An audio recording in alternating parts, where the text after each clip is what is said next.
Hi everyone, this is Sneha. Welcome back to my channel. And this is the second video in the series of making real analysis more, better to understand or, easy. So, if you have no idea what set is or what real analysis is, there is a link in this description box. Please check that out. And moving towards the video. So after all that we learned about set, there comes the operations on the set, so that are very easy to understand, right? And this video is about functions and how we relate two sets with each other. So first, there are two operations on a given set. So there is the operation, that is difference of two sets, and the complement. So what are how would you define the difference of two sets? This is very easy to understand. Suppose you have two sets, namely A and B, and you need to find out A minus B, the difference of A and B. What will you do is you will write all the elements that are in A but that are not in B. So if you have, say, if you have a set that contains your favorite ice cream and your favorite chocolates, and then there is this set that contains all your favorite food, and you need to write down, say this is A and this is B. Now you need to write down B minus A. So what you'll do is you'll write all the elements that are in B but that are not in A. So the new set will be all your favorite items except for your favorite ice creams and chocolates, because that was the set A. So this is very easy to understand. Now what is the complement of the set? Complement is nothing but the difference. So when we did the set theory, we said we actually observed that a set is not a standalone concept. With a given set, there must be a universal set that comes with it. So if we are finding out the difference between the universal set and the set, this is nothing but the complement of the set. So it's a fancy name given to the difference between the universal set and the set itself. So this is difference and complement of a set. I hope you understood. Next comes a very useful concept, which is the power set. So in the last video we learned about subsets. So how we make a subset out of a set.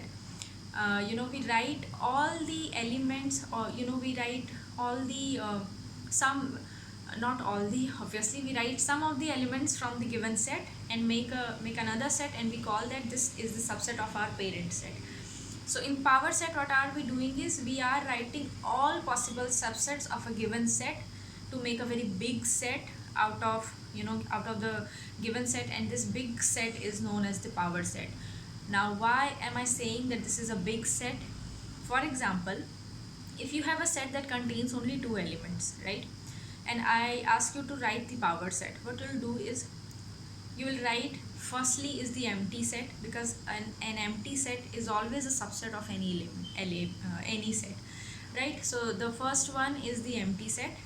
Second, you'll say a set that contains only one, a set that contains only two, and then a set that contains both of them, because obviously that will be a subset of a given set, right?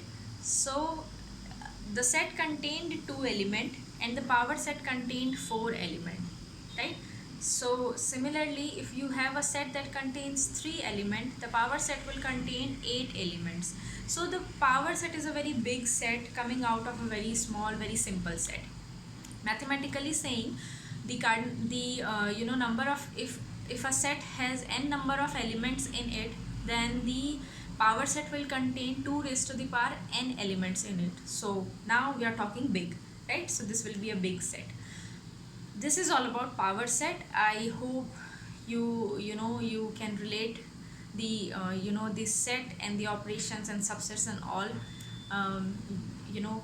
better now. Next comes, if you are given with two sets, what what else you can do with them, apart from operating them with each other and all, what else you can do?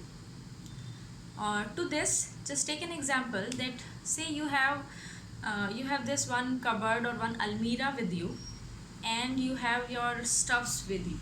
So say your stuff contains your uniform, your pajamas and all your dresses that you wear at home, and your books, your cosmetics, and your shoes, right?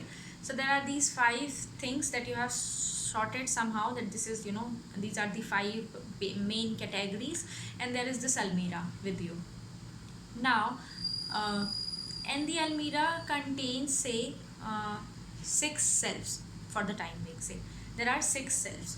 So what will you do now to organize your stuff in the almirah? You'll say it's very easy. Give each shelf to each category, and that's it, we are done. There is this one shelf which will be left empty, right? So what are you doing actually? You are making a function, from one set to another set, in real life actually. So if you started your organization from categories to self, then the set or the categories will be called as the domain of the function, and the shelves of the almirah will known as the codomain of the function, right? So this is one way, uh, and very important. So for example, if you define a function from a to b, the set a will be known as the domain of the function, and b will be codomain. Next, now you'll ask me that if you are given two sets, is it possible to always define a function? I will say yes, it is possible, until you do not leave any element in a that is not assigned to some element in b, right? So if, say, you have here, you have you have five categories, and you have four cells now in your almirah, and you thought, oh my god, there is no space to to keep my shoes, and you left the shoes there itself. This is not a function, because there is one element in your domain that is not assigned to any element in your codomain. So this is not function. But what you can do is, you can keep your cosmetics and your shoes in one cell. So this way you define a function. This is different, that there are two different categories lying in the same shelf, right? So this is function. Now, with the categories and self, I can also define when we call a function one, or when we call a function onto, or not, or both, right? So if you are here with, say, five categories, and there are four shelves, so obviously there are two categories going on to one shelf, and such function is not onto. So mind you, I am defining not, I'm defining the negation first. So then the function is not onto, sorry, not one. Next is, suppose there are this five categories here, and there are six cells here, and so you can easily assign each shelf to each category, and there is one left in the codomain. Such functions are not onto. Again, this is not onto. So why I'm defining the negation first is because while I was learning one and onto thing, this is very I find it very difficult to understand what are one and onto, but it's very easy to understand what are not one and what are not onto. So now you can define one and onto. Of course you can define, because in one what we'll do is, if there are five categories here, and you have, no matter what how many shelves are there, if each category goes to different shelves, then we say that the function is one. Similarly, if there are I don't care there are how many categories there, but if there are six cells here, and all the six cells are occupied with one or more categories, then I say that the function that I made is onto. So this is one and onto. If a function is both one and onto, we call that as bijective function, or one-to-one correspondence between two sets. Now just a little observation. While I was saying that the function is not one, what I was trying to or what you can observe is, there were 5 categories, but there were 4 cells. That is why the function was not 1 1, right? So that means if your domain have more elements than your codomain or range.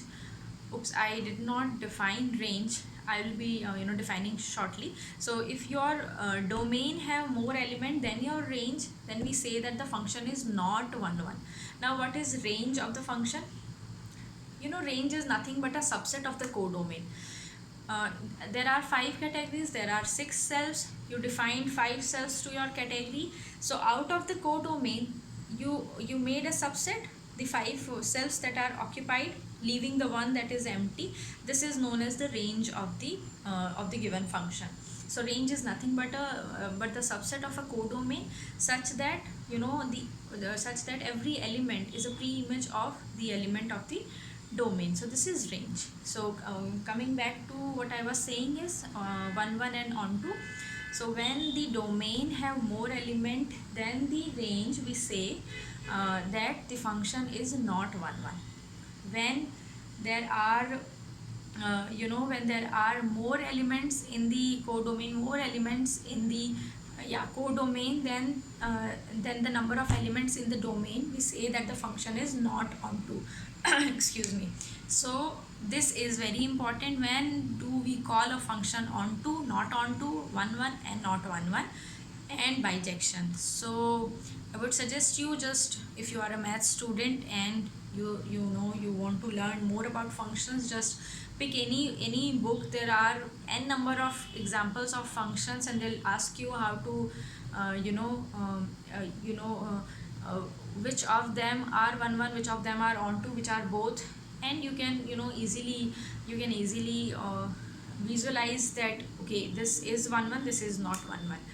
So yeah, this is it. This is all about this video. In the next video, we will be talking about infinities, which is very for me, like, it's very very interesting topic. So I'll see you in the next one, and till then, take care, stay at home, study, enjoy. And yes, I hope you understood this video, and if you do, please hit like button. And if you have any doubt, feel free to ask me in the comment box. Yes, now bye.